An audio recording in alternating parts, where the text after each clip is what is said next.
Hello and welcome to Real Chat with Kat, the podcast dedicated to igniting your entrepreneurial spirit and empowering you to conquer new horizons. In this podcast, we chat with inspiring entrepreneurs on their journey to success through some amazingly insightful and expansive conversations. These episodes thrive on thought-provoking chats where our guests fearlessly explore their path to success, sharing their experiences, failures, and triumphs. No topic is off limits as we deep dive into the talked about and not so talked about pieces it takes to build a business, overcome limiting beliefs, deal with personal struggles, and everything in between that shapes our lives and our businesses. I'm your host, Kat Polsonelli, creator and founder at The Lotus Effect, where we believe that success is not just about strategies and tactics, it's about cultivating a powerful mindset and creating customized business operations that align with you and your true purpose.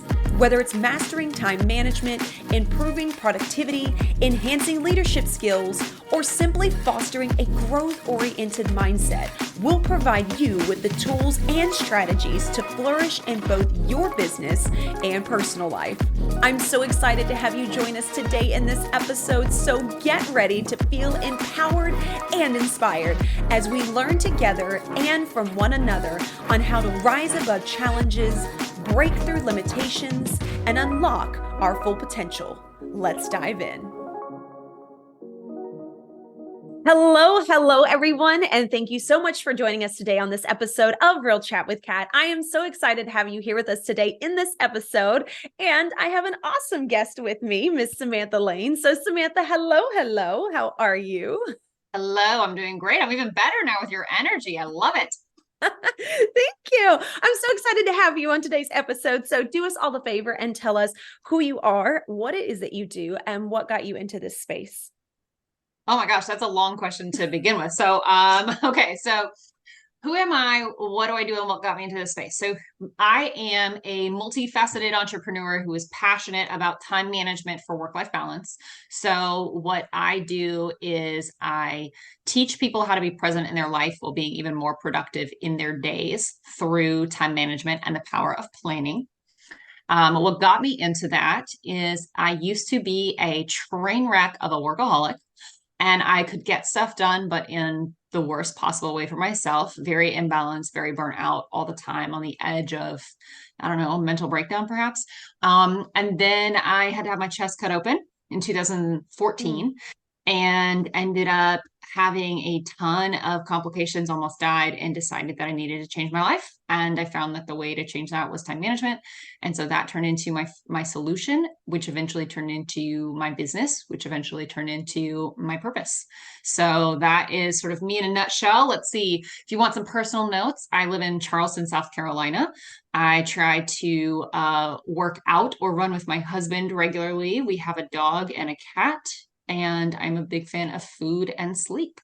I think that's me. Food and sleep, that's like the best, right? Yeah, that sounds like probably really like slovenly, but I just believe in, I guess maybe that's my version of self-care is eat good food. I just was telling someone how I did this activity and they said, envision your favorite bed. And I was like, my favorite bed? I've never really even thought about that. And then I was like, also, my current bed is not my favorite bed. So then I like bought a bunch of new bedding and brand new pillows, and now my current bed is my favorite bed. Nice. I've never thought about that. Think about your favorite Right? bed. All right. So that's me and then some. I love that. Well, I think it's interesting too that, you had this huge journey that popped up in your life. And then that ultimately is what led you to figuring out where you needed to make changes and to also see how many other people are suffering from this same thing. And how much it can help other people. And I'm a huge believer in time management. So this is going to be a fun topic anyway. Oh yeah. And there's so much more to that story. That was like the super short Cliff Notes. But we can certainly dig into that more if you'd like. Yeah, definitely. And I think it's interesting too. So I would love to know, you said that you were extremely burnt out, and a lot of those pieces kind of led up to that. I want to hear more about that, because for me, what I thought was time management, back when I got out of my abusive relationship, and honestly even during it, I look back now and I don't really know that it was time management. I think it was more of me trying to be in control of Ooh, my entire situation, because I would lay out the plan of what was happening after work, what would happen on the weekends when I had time off. And when it didn't happen, I would lose my shit. Like yeah. I wasn't able to find that like balance and ebb and flow in it. So that for me was one of the reasons why time management is so important to me, is because I thought I was harnessing time management, when in reality, I believe it was more having a grasp on something that I could control, which is completely different than actually managing your time. Absolutely. So much of, I think, what I'm going to say, what I hate to say proper or good, because I don't want to put like my opinions out as the rules or the facts.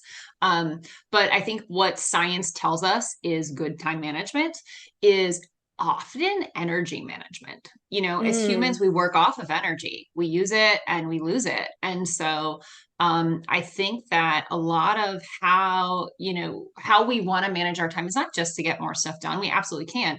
And I think what you're kind of talking about is this misperception that time management is just getting shit done.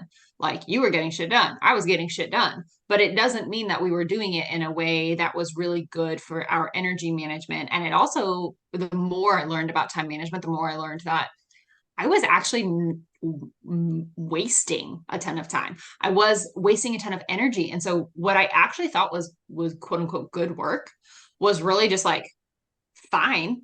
But when I started managing my time better, I realized how much more productive I was in terms of like not just how much I could get done, but the quality of the work and the way I showed up. And one of my clients even said yesterday, the way I teach time management is a massive lifestyle change. And perhaps that's because that's what time management was for me. It was a massive lifestyle mm-hmm. change because like you, I sort of had to reflect on why am I a workaholic? Like what are the origins of my accomplishments? Where you said Yeah. I'm getting stuff done because I want a sense of control. I can absolutely relate to that. And for me, and probably many people, in our lives, sometimes accomplishment is where we get value. We think we're measured on our output and like, oh, if you get stuff done, you're good, you're worthy. And so that Mm-hmm. was part of my struggle was realizing why was I a workaholic and was I defining myself by what I was able to accomplish instead of sort of having a healthier relationship with work and with activity and with output. And it sort of created this whole new perspective on managing time, which ultimately, ironically, made me accomplish more, which was the irony of the whole thing. And so that's also why I tell people, I teach time management for work life balance. I don't just teach time management, get stuff done, the end. It's teach time management so that we are able to go through life being present and productive. Yeah. And I love that you put it in that perspective too, because I do think that a lot of people, when they think time management, that's exactly what I feel like a lot of people go for, is how much crap can I get done in this amount of time? So I love that you brought in that it's learning how to balance your energy as well, and what that means when you are doing things with your time, and how that can cycle so differently depending on the person, depending on how their body operates, or depending on how their system operates, or what's going on in their lives. And to know that that can constantly change as you go through different seasons and as you go through growth in your life. And I think that that's a really hard one for people to grasp and understand as well, because we get so stuck in, well, this was working right for such a long time, it should work now. But that's not Yes. always the case. Yes. One of the best things I learned during my journey was this realization that it works until it doesn't.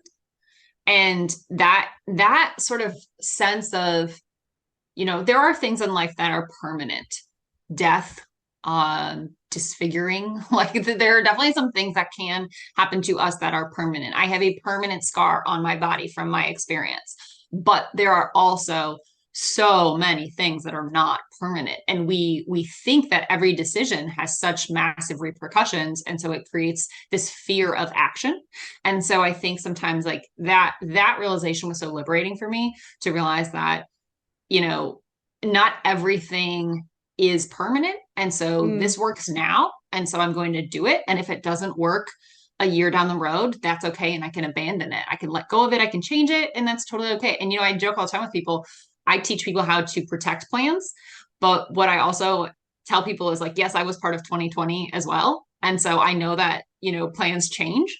And so there's just that finding, again, that balance. I hate to overuse that word, but that balance of like, how much should we be planning when it comes to time management and how much should we be flexible to the fact that plans change? That's why God made erasers. Yeah, I love that.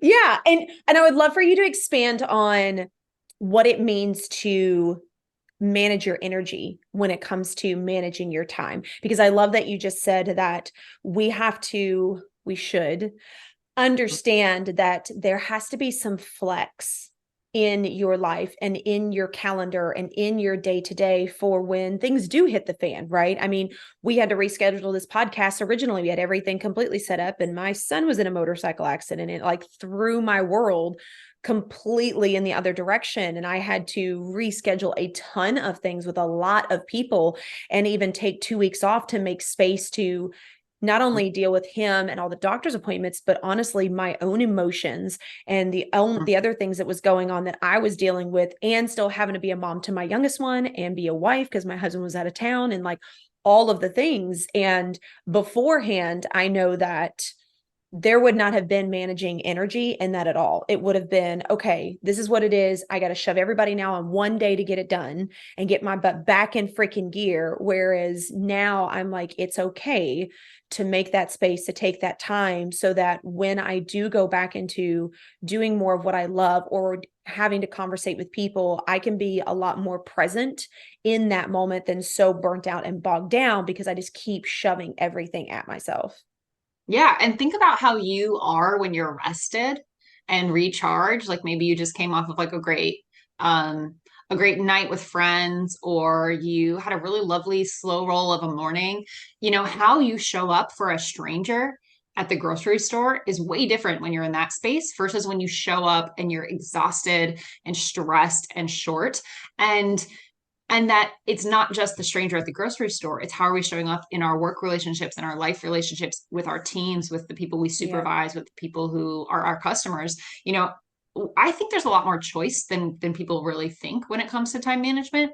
And a lot of people have sort of a fixed mindset of, I can't do this. I have no options. I have to work. Okay, well, I have to work too. When I started my business after my surgery, my husband was a firefighter at the time. So like I had to work. Like if I wanted to eat, I had to work. So I tell people all the time, I'm like, I'm not saying to quit your job. Like for many of us, work is absolutely a necessity, but life is a Mm-hmm. priority. And that is why it's important to understand how we do that. So I'm going to circle back around to actually answering your question. So energy management. So I'll share a couple time management like tips that sort of will really help put this answer in context. So there's a common misconception that introvert and extrovert tendencies are if you're social or not. You know, people say, Mm. oh, well, you know, that person's so chatty and social and friendly. They're such an extrovert. Well, really, what that means is introvert, extrovert is your relationship with energy. So extroverts are energized by what they perceive as stimulation, and they're drained by what they perceive as lesser or lack of stimulation. Introverts are the opposite. So introverts drain from perceived stimulation, and they recharge from lesser stimulation. I wouldn't just mess that one up. So um, with stimulation, though, it doesn't have to be people. It can be it can be emotional stimulation, it can be auditory stimulation, it can be interpersonal stimulation, but it doesn't have to be. And so a lot of times being aware of your true introvert extrovert style, are you someone who is energized by stimulation, or are you drained by stimulation? And then also identifying, what do you actually perceive as stimulation? What is stimulating to Mm. you versus what is not considered stimulating for you? And then weaving that into your day. That is really, really helpful for people. So I'm very much an extrovert, so I need stimulation.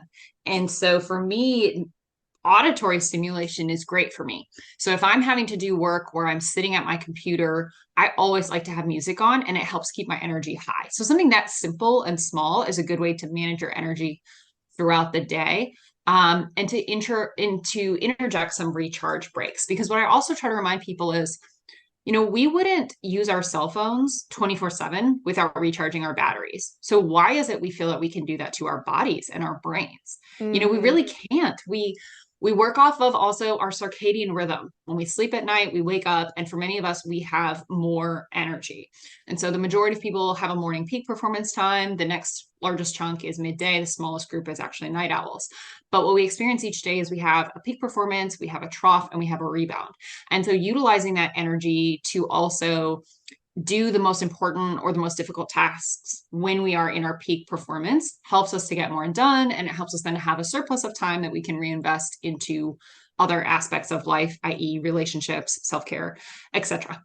And the last thing I'll share just from a tip perspective is one of my favorite tools is the Eisenhower urgency matrix. And it's an amazing tool that sort of breaks down your time based on the constructs of urgency and importance. And it creates 4 quadrants.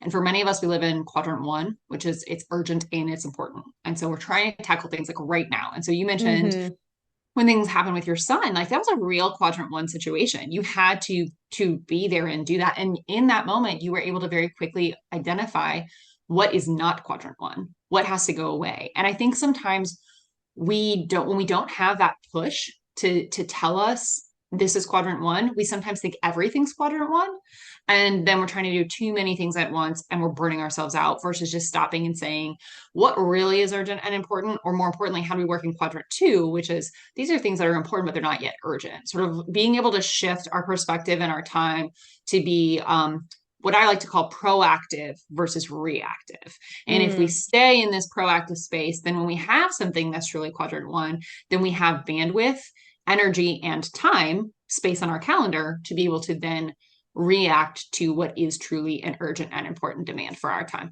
So I know I just gave a ton of words there and thoughts. I get really excited about time management tactics and practices and concepts and theories, but to kind of bring that back to an actual answer, energy management is kind of a lot of different things. And so it's knowing how you lose it and how you use it.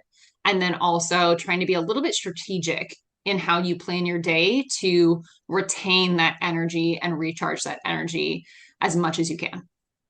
Yeah. Oh, no, I love it. So I hope you guys were taking notes. Not, you should press rewind. No, this is like so up my alley because you're so right. I know that I was that person for the longest time that everything it needed to be done right then, right now, like in urgency, right? Versus, when I really think about, especially the situation with my son, even when I got the phone call, I wasn't in a reactionary mode. I was able to hear what he was saying. He was able to tell me that he was okay and where he was going. And then I was able to say, okay, I'm an hour away, so I can't do anything right this moment, right? So where is he located at? Where can we get to? Make sure that my youngest one was good and being able to be picked up and everything was taken care of. And I was able to assess the entire situation versus what I know that I would have done before. And I see so many people do, which is have like this moment of freak out and you're like, oh my God, the world's falling apart. But you can't do anything, right? I'm an hour away. Even if I drove 100 on the interstate, right? I'm not telling people to do that. But even if I did that, right, I'm still a good 30 to 45 minutes away. Like I'm not going to get to him faster. There's nothing I can do for him. He's now 19. So what am I going to do? Yell at the doctors while I'm driving there to make sure like nobody's going to talk to me, right? He's conscious, he's awake. And I could tell by his voice that like, he's okay. So then it was, okay, what needs to be handled, what needs to be taken care of, and then how can I devote all the time to him? And I do think that is so important to be able to recognize that and be able to break that down because not everything is a matter of urgency. And I think that also comes in play, especially when you're dealing with not just your personal life, but in your business as well. Because I've seen this with a lot of entrepreneurs and especially my real estate agents that I've worked with before as well. Everything is urgent versus being able to set those boundaries and say, hey, I do coaching. Like I have a monthly subscription where people can channel me through WhatsApp. It is during business hours. So if you message me afterwards, you may not get me until the next day, but my clients are aware of that, right? Like, I understand that you're having a moment, but a lot of times talking through it and sending those voice notes can actually help you deal with that emotion. And that's what we're doing, is we're creating where people are able to sustain it themselves. And I am just here to help push that, right? I don't need you to rely on me. And again, in the real estate industry, it's always go, go, go for a lot of people. And I see the same thing with some that are in the coaching space where they're like, I've got to answer the email right now. Why? Yeah. Like, why? Yes. What problem are you going to solve in that moment? Especially, like you said, if you are drained of your own energy, then you're not energetically going to be able to give someone the advice that they need and come from a space of giving, because you're already in a place of lack yourself. Well, and you're touching on a really important component to balance, which is mindset. And I love cognitive reframing, which is what you sort of did with the phone call with your son. You said, okay, I could have an emotional surge, but I'm going to look at this differently. I'm going to take this information, I'm going to adjust it within my mind so that I can work better with it. Okay, there's nothing I can do for the next hour except get in the car and go there. So I will refrain from having any sort of freak out until I get there and I know the information. I tell people all the time, it's like you're driving down the interstate and someone zooms up on your tail and they zoom around you, and past me, pre-enlightened me, pre-surgery me, I would yell all the expletives and be like pissed off and have let their like create a negative environment. Well, now I utilize cognitive reframing and I think, I don't know what's going on in that car. That person could be Mm-hmm. rushing because their son was just in an accident. That person could have a child in the car who's having an allergic reaction, needs to get to the hospital. That person could be trying to flee from a dangerous home environment. And you know what? Or that person just wants it more.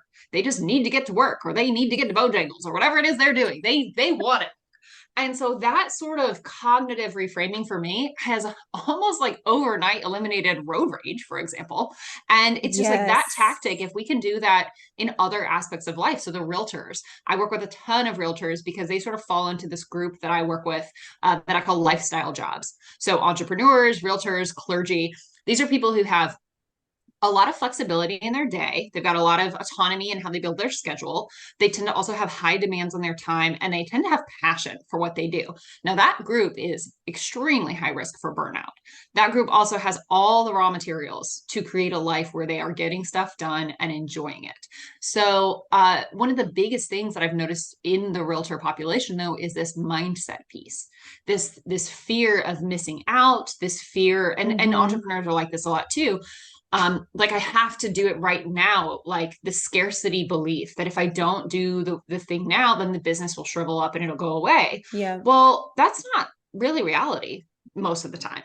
There's very few things like in our space, Kat, you and I want to believe that in our work, we're saving lives, but we're doing it over a long period of time. So we don't really have a lot of the same emergencies that like doctors have. When my husband was a firefighter, that he had to, like, what we have is mostly self-perceived emergencies, so we don't really have to be doing things in an urgent fashion, and it's just reframing our mindset to realize that. Yeah, definitely. And I love the reframing. Like, that is something I've worked with constantly over the last few years. And I know what you're talking about, as far as feeling like we are in that constant urgency. I mean, I was in the medical profession before I was in the entrepreneurial space. It felt like it was always something, right? Even though when I look back at it now, I'm like, I really could have waited, or that person really would have been okay. Right. But it's that stigmatism that's kind of floated out there, that's imaginary, that we all have kind of attached ourselves to. And it's just become this belief system by so many people. So I love that you talk about learning how to reframe that, because I'm right there with you, especially on the road rage. Once I started doing that, like, Oh okay, yeah. maybe it's this, it helps so much. I honestly, what I say all the time is they want it more. Like, that's fine. Go around me. I'm just doing my thing. Yep. I don't work in quadrant one anymore. And I think what helped me to get to that place too, for people who are like, cool, I like that in concept, but like, what? Like, how am I going to do that? Um, I think there's just this realization. So after my surgery, when I was recovering and I was able to get back to work, what I learned was my employer, who at the time I was working in higher ed, and I had fair job work-life balance, like fair, yeah, I liked my job. My supervisor was really good. Like all of the overachieving was really my choice. They weren't going to just hand me work-life balance if I was not creating it for Mm-hmm. myself. But what I realized was in the, 6 weeks about that I could not work, and then in the months after that I had to work from home, that organization didn't crumble. They didn't go out of business. No one was bankrupt. Like the world still turned for them. The wheels still moved. And that was really good for me because I realized like I was one of the first people on that site. I was a critical member of the team. I had people who looked up to me and needed me and depended on me. And still, when I was out of pocket, everything was okay. And I think sometimes we create this self-imposed sense of importance too, Mm. that, well, everything is on me. I have to do everything. No Yep. offense, you don't. Like you are important to people in your lives. Like your son needed you. And that's an important piece. We have those innermost relationships where we really show up differently and we're needed differently. But a lot of times in our professional space, we think we're more important than we really are. And I think that's a really helpful mindset shift too. Not to devalue anyone, but to just help us keep it in perspective and keep it in context. Like, 9 times out of 10, if someone says, "Can you do this right now?" and you say, "No, but I'll get it done by end of day tomorrow," they're usually like, "Sure, sounds good." Like we're the ones who are putting that self-imposed sense of urgency. It's not, Yes. it's not from the other people, it's from us. Yeah. And I see that happen a lot. And I know that even I did that. And I think sometimes it's because people ask if we can get it done and we immediately take what they say as it has to be done right now, when in reality they could mean in the next week or so, but they just don't voice it, right? So that comes Totally. back to being able to ask questions, gain clarity, and stop assuming, which I feel like those assumptions get us in so many bad spaces so quickly in our workspace, even in our personal space, right? If we're dealing with a spouse or we're dealing with kids and we need something or we're asking for something and we automatically assume the time frame that they are needing or wanting something versus just asking, right? Like that's a huge thing in my household now, especially when I have boys. Okay, boys don't function like girls, and just Yeah. FYI, you guys. Okay, their brain does not work the way we do. So my kids will be like, "I've got a problem, and we got a situation," and I'm like, "All right, what is the deal?" And I come to find out like Yes. it's not that big of a deal, but for them, it's a thing. And I'm like, okay, how much time do we have to solve this, right? And kind of put it back in their perspective as well to help reshift the way they were seeing it. But it's also a great reminder to me that like just because they think it's urgent or just because they say it this way doesn't mean that's the way it was meant. They just had a sense of urgency in their voice, and I took that tone and assumed the direction that they Yes. needed to go. Well, and that's why it's always a good use of time to communicate expectations. And I think that's something that I think a lot of people don't do. Maybe they're afraid it's confrontational, or maybe they're not comfortable doing that. They didn't come from a home where that was normal, Mm-hmm. or do they just don't think of it, or they're not sure how to communicate. But I believe like communicating expectations verbally, visually, proactively, that is always a good use of time, because that will save you time down the road, that will save you stress down the road. Yep. It's really a practice that I teach a lot in my group trainings. I love that. Yeah. And I think that more of us need to pay attention to that. Again, like you said, asking questions. And it doesn't have to be that you're pushing or being nosy. It's an understanding, right? It's that, okay, I think this is what you were saying, but can you correct me if I'm wrong to make sure I'm understanding? It's things like that that make it so simple to get clarification versus us putting so much, like you said, on ourselves. Well, even something as simple as when you are leaving a meeting and you can say, "I will send you a follow-up. These items will get to you by the end of the week or by early next week." Instead Mm-hmm. of assuming that they need to get to you urgently, you're telling them, "I will get this information to you in X period of time." And 9 times out of 10, the person says, "Cool, sounds great." Like, yeah, no rush. And then Yeah. now you've given yourself permission to do it in a less urgent fashion, which will Yes. ultimately yield better results. and it's Yep. just, it's, it's such a mindset lifestyle shift. It really is. And I have to go back to, what we were talking about earlier, when we were also talking about understanding your own energy rhythm and Mhm. what that means as well. Because like you were saying, most people have a higher energy first thing in the morning. Then there's those that it's, midday, and then there's some that are in the evening. I feel like, especially in the entrepreneurial space, and again, I think that's that mindset reframe as well, is we have this perception that we are all supposed to work hard first thing in the morning, work from 9 to 5, because that's what corporate taught us. But then when people get into the entrepreneurial space, they're like, I'm really not a morning person, but I feel horrible because I don't get up and I do things. Well, okay, if that's not the way you work, then fine, right? If you're happier getting up a little bit later and you know that if by doing so, you're more productive, which then just means you work a little later, who cares? Like, I think that we forget that that's a possibility as well. I have a lot of people that I've worked with, clients of mine, that they're like, I'm not really a morning person. I'm like, great. So what time do you generally get up? What can we put then in your morning if you're not totally awake yet, that's super simple for you to do, so that you don't use a ton of brain power, but you're getting some things done. And then we'll move some of the bigger ticket items into the areas where you are knowing that my energy is high. I'm good to do things. I can bang some stuff out. There's no right or wrong answer when it comes to that. And I think that we forget that as well, because again, that's that societal belief that's been put on everybody that like it has to be done this one way versus what we entrepreneurs got into, which was being in control of our own time. Yeah, and you've really touched on two things that I think are important to remind people of. One is that for many of us, especially in an entrepreneur space, a consulting space, real estate space, we're knowledge workers. And so most knowledge workers, we work in the same handful of buckets. We have people work, like synchronous people work, which is like what we're doing right now. We're talking to each other, same place, same time. Then we have surface work. Does not require a lot of brain power. This often involves asynchronous people work, sending an email, or maybe this is doing expense reports, or maybe this is just maybe tidying your office. Like it's stuff that I kind of tell people the litmus test is either you can do it on the side of a soccer field while your kids are playing, or maybe with a hangover, right? So then you have the opposite of that, which is deep work.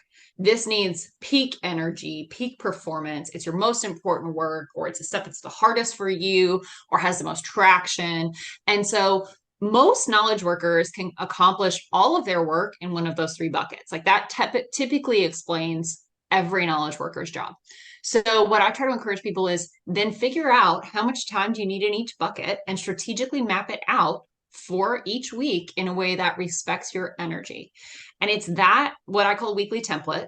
And that's one of the things that I work with a lot of people on, is establishing like, what is the way that you can do this repeatable thing week after week in this structure, so that you have enough time for people work, you have enough time for deep work, you have enough time for surface level work. Now, of course, like, things will change. Thanksgiving is coming up, so people will, have a different week. But at the same time, it's just sort of deciding how to make it easier, make the decision one time and then repeat the process, versus having to constantly make the decision of how do I want to do this week? Okay, how do I want to do Mm-hmm. next week? Okay, how do I want to do the next week? And that is, I think, a really huge piece of how we move through life with less friction and more balance and more productivity, and just getting the things done in a different way. And with that too, I'll also emphasize the other thought that came to me as you were saying what you were just saying, is this reminder that we don't have to do it the way everyone's doing it. I think that when I started my business, I started it first with products, because I looked for planning tools that could help me. Mm. I could not find any that worked. None of them made sense. And also, the more I looked at planning tools, apps, and physical planners, the more I realized they were kind of all the same, but wearing a different outfit. It was like the same exact thing. And so I thought that was so ridiculous that someone needed to really revolutionize planning tools a little bit. What I felt like needed to be a revolutionary approach. And so I created tools that were nothing like anything I've seen. And that's what helped me. That's what really helped me manage my time. And then that's ultimately what became a sustainable business was creating something that was completely different than what was already out there. And I think it's, I'm thankful that I had enough bravery at the time and enough encouragement to do what wasn't what everyone was doing. And so I want to Mm-hmm. sort of then pass that forward to everyone else and remind people that we do not have to do things the way everyone else is doing them. Never. Do what feels right for you. And we always need outliers. Outliers are what create true change in our culture. And doing something differently is really valuable. Yeah, I love that so much. And I love that you took the initiative to create something that you knew was going to work better for you and then be able to offer it to other people that, you know, are suffering from this. This is the way it has to be done, kind of a thing. I think that we are seeing more of our society where people are tired of being stuffed in other people's boxes. I think that the world is starting to realize that, like, I do enjoy doing something different and like that is okay, right? Instead of, if I don't do it the way that everybody else does it, then I'm wrong or I'm weird or it's not going to work. When in reality, like you said, everybody has their own way of doing things. Everybody is different for a reason. Mm-hmm. So our bodies naturally work that way. There's no reason why we can't create things that naturally work with the way that our rhythm works, which, to be honest, is going to really help keep you out of burnout. And when you do get in certain situations like what I was in, you're able to handle them with a lot bigger of a bandwidth, like you said, because you already know how your flow runs. Yeah, totally. And I think too, with that in mind, people are always like, oh, well, tell me about your planning tools. And I'm usually like, well, this is how they're designed. This is what they're for, but they don't always work for you. And they're intentionally designed in a way too that's highly customizable. Not if you think about planning like a spectrum, like on one end of the spectrum, you have the most rigid planners. They have their life organized down to like the minute. And on the other end of the spectrum, you have people who are just like, I don't know what I'm doing in the next 5 minutes. So I think that a lot of times people are afraid that they have to, if they're going to plan, they have to be the down to the minute person, when in Mm, reality, that is a vast spectrum. So choosing where you feel confident and comfortable and knowing that the way you plan is something that is unique to you, just like the way you consume information, just like the way you communicate with others, just, the same as the way you view the world. All those things are unique to you. And so I really try to discourage people from throwing the baby out with the bathwater, and just giving up on planning because they think planning has to be some rigid thing. It really doesn't. Like, figure out where you fall on the spectrum mm-hmm, and find the tools that are right for you. I fully believe in the tools that I created. And what I also believe is that they work, but not for everyone. And, that's why people say, like, well, what's your favorite planning tool? Well, obviously the ones I created, but like, what is your, but it doesn't mean it works for everyone. Or like, what's your favorite planning app? Or what's your favorite calendar this? Or what's your favorite, like, I have my own personal favorites. And also there are a lot that I recommend still to other people. mm-hmm. Yeah. And I love that you have that sense of understanding as well. Again, a lot of us forget that we can have our own likes and dislikes and we can have the way that it works for us. And that's not an insult to somebody else just because they don't do it the same way. I am so there with you because, like, I do the same thing, right? I preach a lot about having a calendar, but my favorite calendar is Google. Some Yeah. people don't care for Google. I have other people that use Outlook and they prefer that setup and everything. And some people that use like their iPhone, like, that's fine, because in my personal opinion, the tool that works the best for you is the tool that you actually use.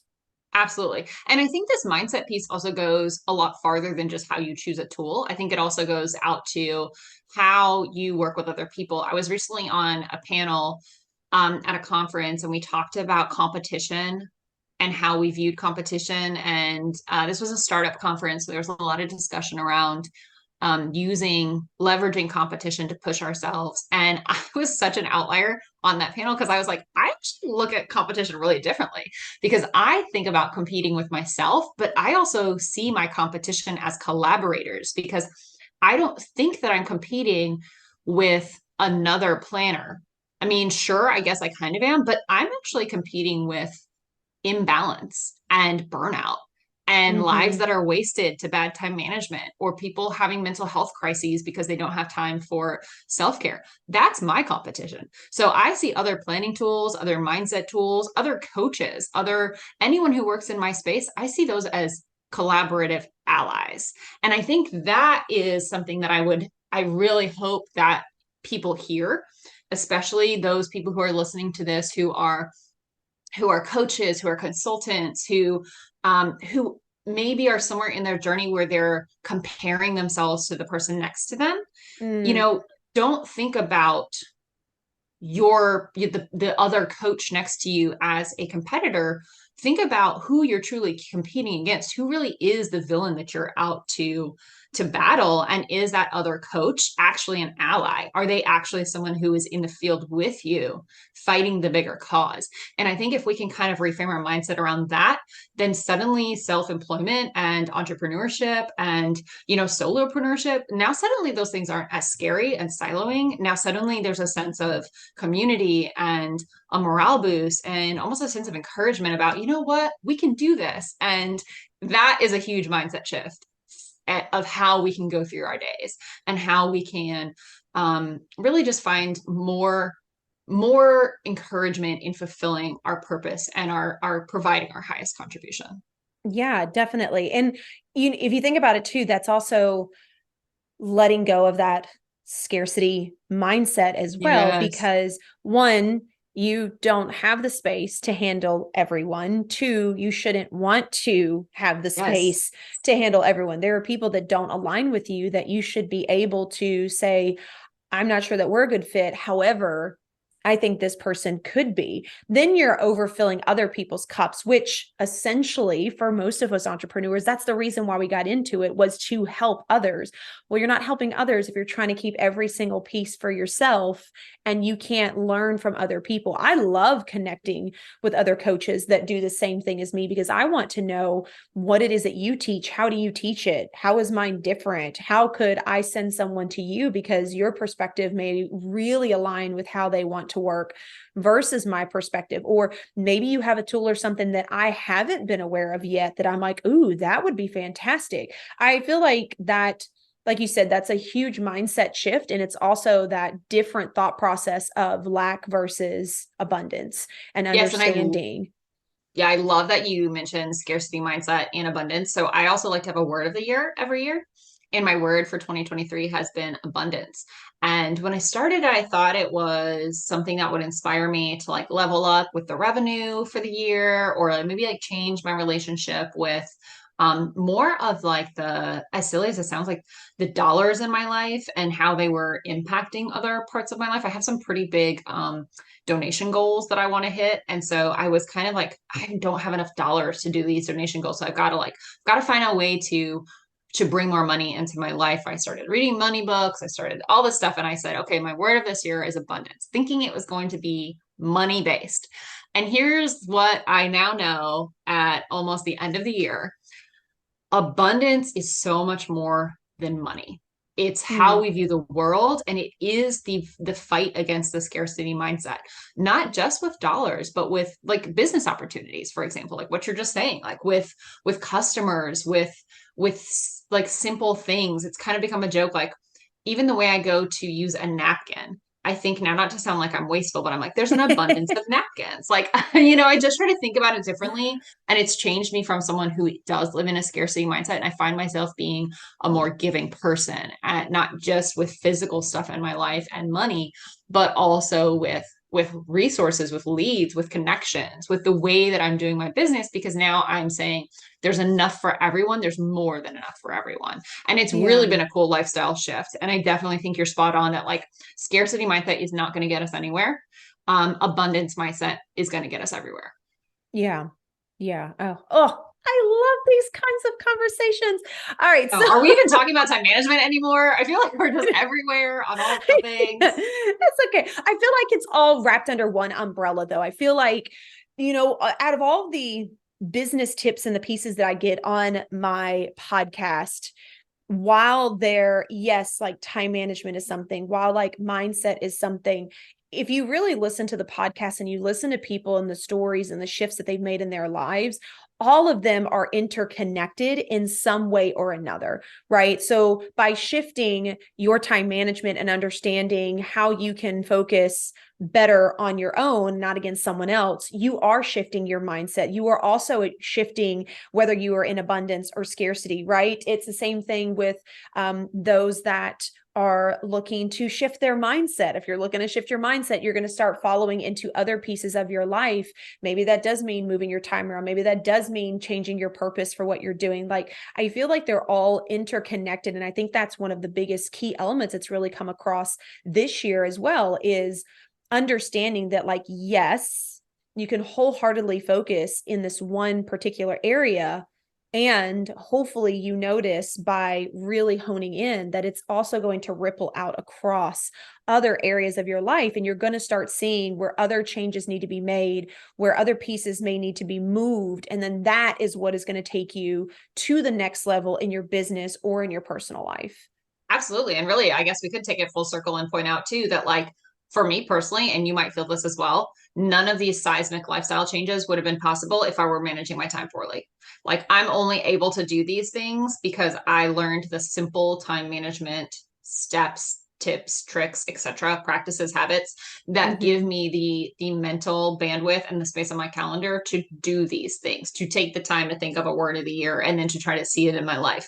And so I think that balance is all actually probably part of how we do this whole lifestyle thing. And I just told a group today, you know, we're never done.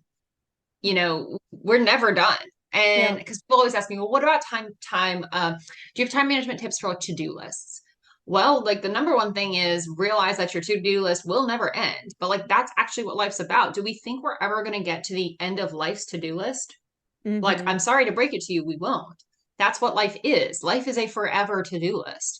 And so we could be rushing towards the end point, which is what a lot of people are doing.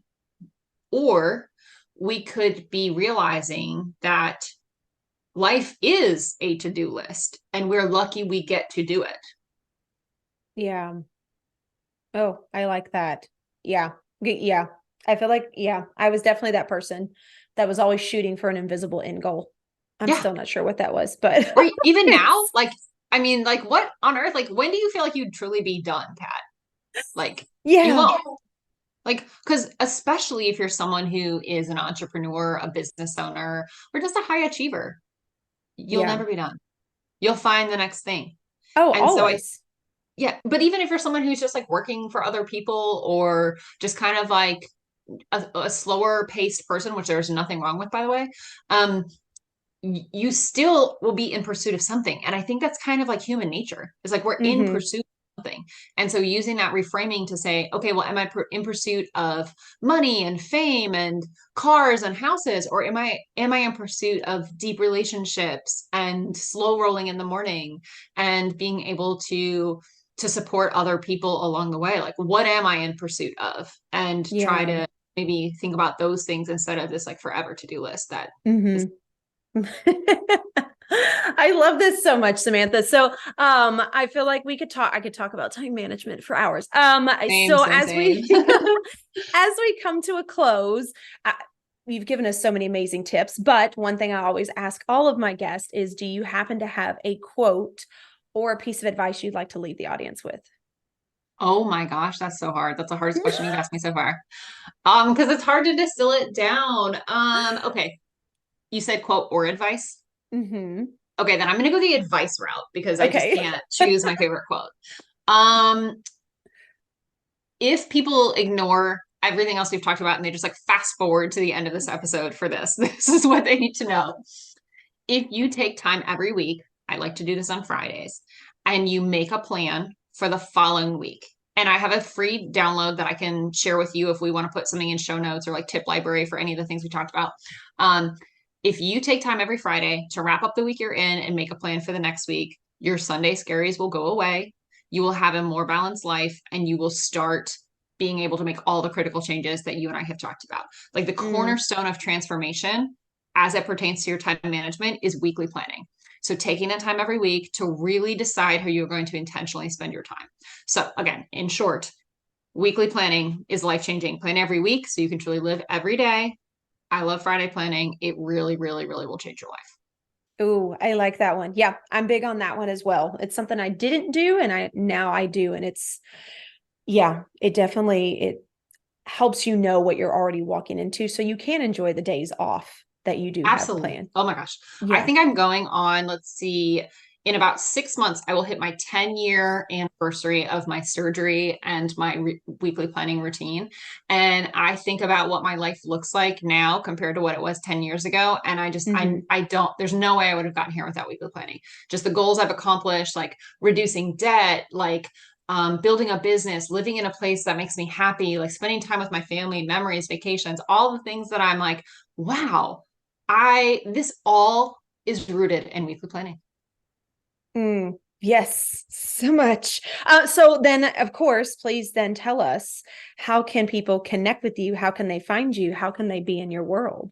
Yeah, great question. So there's two ways. So my business is called Origami Day. We didn't even touch on that. So but people can find me on social media, my Origami Day or origamiday.com.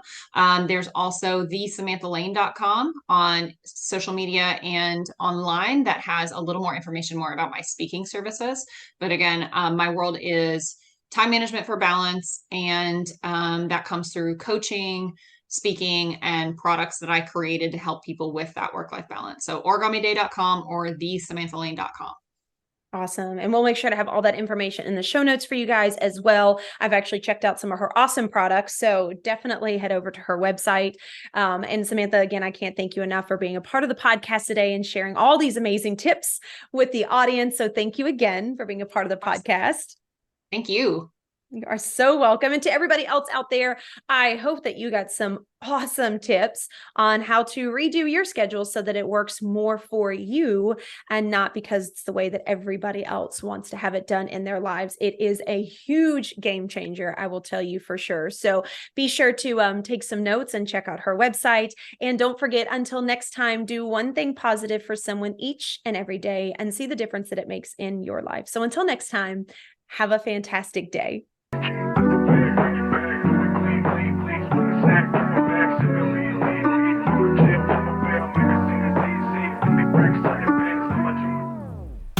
Hello again, and thank you so much for being a part of the podcast today. If you enjoyed this episode and it brought tons of value, we ask that you please share, like, and subscribe.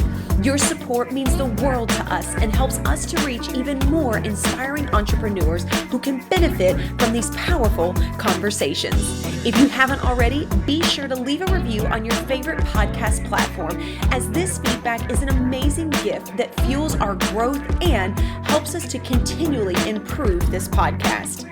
Looking for an extra dose of inspiration and empowerment? Then be sure to connect with me on social media.